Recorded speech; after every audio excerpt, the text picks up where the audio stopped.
bestioles bigleuses dans la fête, quel rapport avec les fleuves?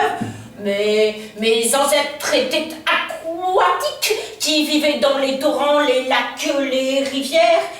Il y a longtemps, très longtemps, mais d'horribles dinosaures Spinosaurus carnassiers amateurs de chair fraîche essayaient de les dévorer. Elles résolurent de s'enterrer pour ne pas disparaître. Et me voilà, mutante.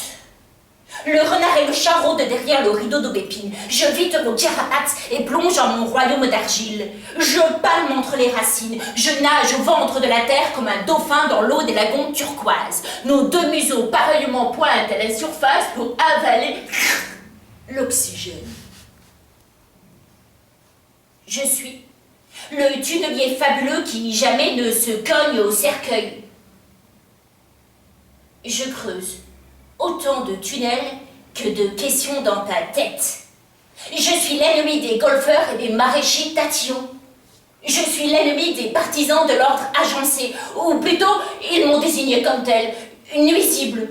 Pour quelques dérisoires posés dans l'herbe du printemps, ils m'ont déclaré la guerre. Une horde de jardiniers sanguinaires cherche à m'embaucher, me gazer, me noyer. Pourtant, que leur ai-je fait?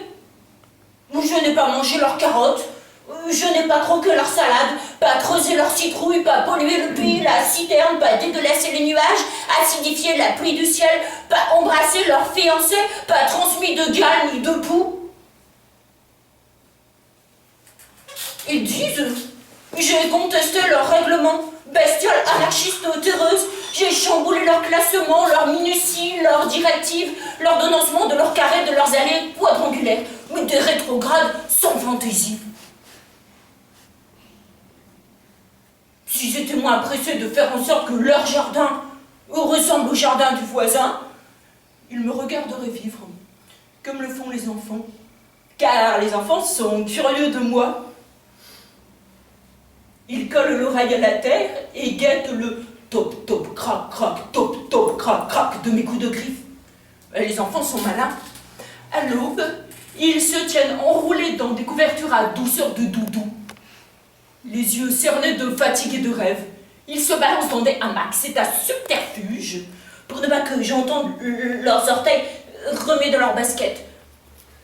Car si j'ai des yeux de miro, en revanche j'ai l'oreille fine. Mes petits admirateurs le savent bien qu'ils se balancent pacifiques. Rien à craindre, je peux pointer le museau à l'heure où la rosée attire dans l'herbe larves lombriques et limaces orangées, sans craindre qu'ils tentent de m'embrocher, m'enfourcher du haut de leur taille de géant pour me voir mourir ventre à l'air, intestin perforé, les yeux dans les étoiles que je ne verrai pas. Si nébuleuse est ma présence, je rêve, dream quelquefois de gloire. Je voudrais m'inviter sur la pelouse du Parc des Princes un joli soir de juin pour une finale de Coupe d'Europe. Mais les sponsors télévisés refusent de me laisser la vedette. Oh, d'ailleurs, je crois que tous ces crampons capables de me sauter sur la tête, ça me ferait peur. Et puis, là-bas, la pelouse est aseptisée sans ver de terre ni bouton d'or, juste un mélange insecticide engrais qui pue la mort et le Roundup.